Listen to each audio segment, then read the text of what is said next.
Hi, you with Tanisha Ali today. Thank you for taking the time to spend a part of your day with me. I feel important. Thank you. Today we're talking about how to nurture harmony in a relationship or how to create a healthy relationship. Relationships are a very important part of our lives.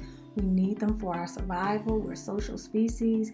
We need love in our lives, and we get love and connection through relationship. So having a healthy relationship can really aid us in a lot of ways. Oftentimes, though, we aren't in healthy relationships, so we're not responding to our relationships in a healthy way. And so as a result, it impacts our entire energy. It impacts our lives. If we have a family, it impacts the energy in the family, whatever's going on. So there are ways that we can either start out a relationship from a place of health and harmony, or we can sort of re-steer a relationship that maybe has gone off track back to a place of balance and harmony. So I wanted to just talk about a few things you can do. The first thing you can do is you can begin to move away from those feelings and chronic actions that you may be taking that are of a negative and self-sabotaging quality. For example, harboring blame and resentment and then judging your partner is one of the most counterproductive and destructive things that you can do to the relationship.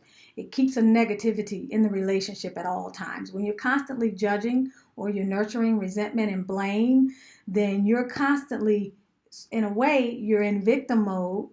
Or if you're not in victim mode, what you're doing is you're blaming something else outside of you for your situation. Ultimately, you're creating separation. It's a divisive kind of thing to do. So you want to get out of that space, let it go. Okay? Moving on to the next thing is stop living in the past. Whatever has happened in that relationship, if you're still in it now, you got to let that garbage go. It's baggage. So you got to let it go. Let the past go. The past, if you continue to bring it into the present of your relationship, is going to destroy the relationship. Resolve to give that person a new slate if you're going to stay in that relationship, and make sure that you don't go dredging up stuff from the past, or every time there's a disagreement, you don't relate it to something that they did before. You got to let the past go, people. The past is the source of all confusion. Usui Sensei said that, and I say that too as well. Something you definitely have to do. The other thing you have to do is you have to set time aside to spend quality time. And when I say quality time, I'm talking about times where you are fully present with that person. It's the fully present part that's the most important, and that is the most strength building activity that you can do in a relationship. When you're fully present with someone, you really hopefully are not judging them. You are in a space to create whatever reality you want to create with that individual at that time. You are fully present. You are grateful for the relationship. You are actually experiencing the flow of life and of the benefits of the relationship when you're fully present, which means that you can't be on your phone. You can't be dealing with the children. You can't be preoccupied with work. Quality time is not really going to a movie, guys. That's not the type of quality time I'm talking about. I'm talking about quality face-to-face time, which is time to communicate, or which is time to just be fully present and enjoy the wonderment around you in nature, or whatever it is that you may do for enjoyment. Okay? The other thing that you have to do when you are trying to create a healthy climate or in a relationship or trying to create harmony is you have to focus on yourself. Yeah, you have to focus on yourself. And focusing on yourself means taking the focus off the other person. If the focus is on you and you upgrading your life and you moving forward in a positive direction, then there's less time, obviously, for you to be focused on the other person in a negative way. But there's also no space for that type of energy.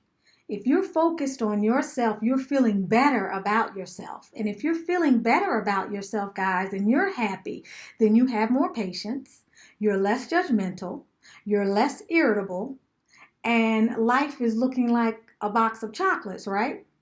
So we know when we're already dissatisfied with a situation and we're dissatisfied with our life. We're not happy on the job. We picked up a few pounds. We don't feel good. We got this problem and that problem, and we're just in one big mess for whatever reason. Then your relationship is going to catch hell as well. So you need to work on yourself and raising your vibration. And as you raise your vibration, then you have the ability to affect the vibration of the other person in the relationship. Okay? It only takes one person. It does not take two people to save a relationship, nor does it take two people to change the dynamics of a relationship. It only takes one person to do that. So focus your energy on yourself. Then you have no space or room to blame, to be angry, to nurture animosity. You have too much else on your plate in terms of dealing with you and getting yourself right and worrying about issues that you need to work on that make you a better person, a better human being, a better woman, or a better man, or whatever, that it takes some of the tension out of the situation. You also want to make sure that you communicate in a positive way. Communication is one of those areas in relationships when things are not healthy.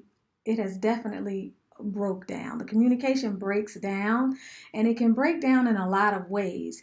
Once we have tension in a relationship and we're not happy, we tend to not listen to each other as much as we did anymore. So those terms of endearment, or the foundation for endearment, is then compromised, which means as we put more stress on an already compromised foundation, eventually we get to a space where we can't communicate at all, and both people stop trying, or both people are frustrated, or both people give up, or either then comes the really negative stuff. And before you know it, the quality of the communication has been impeded as well. So you want to reduce and eliminate criticism.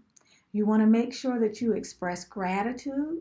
You want to make sure that you're aware of the tone in which you communicate with people. And I know a lot of us women really have to work on that. That's still an area of improvement that I have for myself on my PDP, my personal development plan, is working on the tone and the energy that comes across when you try to communicate something. There's a way that we can talk to people, that we can communicate what it is we want without getting personally and emotionally taken out by whatever the message is we're trying to give.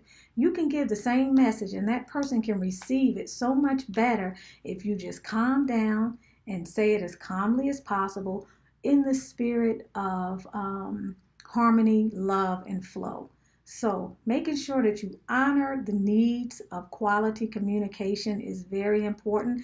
Don't worry about what that other person is doing in their communication necessarily, because if you start to change the way you communicate, they will then eventually have to follow suit. It's just an energy dynamic, okay? It really works just like that. You also want to make sure that you eliminate any sources of negativity in the relationship. This is really important. Things that burden the relationship, and we all know what they are. It can be vices that one of you has. It can be a third party that's involved in the relationship, another individual, a friend, family, whatever. You have to eliminate all of the sources of negativity in your relationship. Get them out of the way so that you don't have to argue about them. Folks, I can't stress enough, if you're with someone you love and they love you, but you find yourself in a rough space and you're nurturing a relationship with someone that gives your partner pause or makes them uncomfortable, you need to let it go. You need to make a decision. Or you have to decide if that relationship with that person is more important than the person that you're in a relationship with. And of course, there's some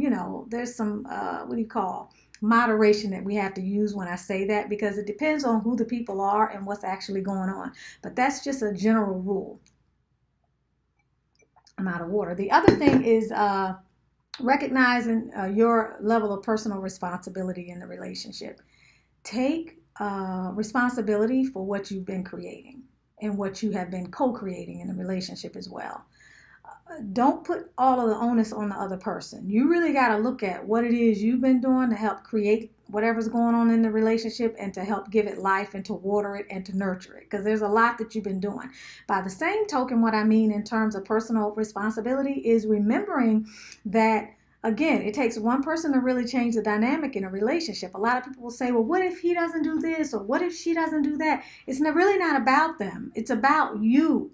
It's about you understanding that you can change your energy and that will impact the relationship. Now, clearly, this is if we're dealing with relatively normal individuals, okay? Clearly, I'm not talking about if you're dealing with a psychopath or some type of manic narcissist or some other lunatic or some abusive situation. We're not talking about that. We're talking about people who fundamentally care about each other, and they love each other, and for the most part, they would like to see the relationship work, but it's not working, or something like that. Maybe they think they've lost the passion or the thrill or whatever. So, yeah, understanding that it takes one person to change the energy dynamic of the relationship, and that by doing that, you can actually get what you want. And just by using energetic principles, you can actually raise their vibration, and you can attract something different from them in your experience, or in the experience of both of you. The other thing is, let's see. The mindfulness piece. Being very conscious and aware and mindful of what the ideal is in your everyday interaction with that other person. What I mean is, in order to do this too, you have to be fully present. You can't be racing in the door from work and being aggravated because you got to cook dinner and then expect to be mindful when your mate comes up to you and asks you something. No, you got to have full presence and full awareness of where you are emotionally and mentally, at all times. Because what I'm really trying to get you to understand is that when you become mindful of creating your ideal, in that moment that you're interacting with that person, you're keeping in mind your vision for the harmony, the love, and the life-affirming environment that you want to nurture in that relationship. So in doing that, you will make different decisions, you will say different things, and you will respond to the realities of that situation very differently than you would if you didn't have that in mind. A lot of times what happens in relationships is a result of our unconscious behaviors, our habitual ways of being, living, acting, responding, thinking, and feeling, and experiencing in a relationship. And so a lot of times it's on autopilot. Like, we don't even always realize we're not even aware of what we're doing that's actually creating more friction in the relationship. So keeping that in mind helps you win that relationship over. It helps you to bring that relationship out of a crisis intervention mode and put it more in a strategic building mode. You strengthen the relationship. And as well, each time you do that and you don't respond in old ways, okay, in the same old way to old situations, then what you do is you empower yourself, which means you feel better about yourself. You increase your self-love quotient. Your confidence goes up, and overall, your self-esteem and your self-worth actually is upgraded. So that's really, really important. The other thing, I think I already got that, which is, I think, yeah, I already did that. Yeah, I already got that. Concentrate on being the best you can become. Eliminate source of activities from quality time. So those are pretty much it. If you do those things in your relationship, you can create a great foundation for harmony, or you can take the dynamics of your relationship and you can rework them and transmute them into something more positive. This is Tanisha Ali with Butterfly Transformations. I'm a Paradigm Life Coach, Reiki Master, and educator, and I've enjoyed spending this little bit of time with you. I hope that it has been of value. If so, please comment, subscribe, or like my videos, and I hope to see you again soon.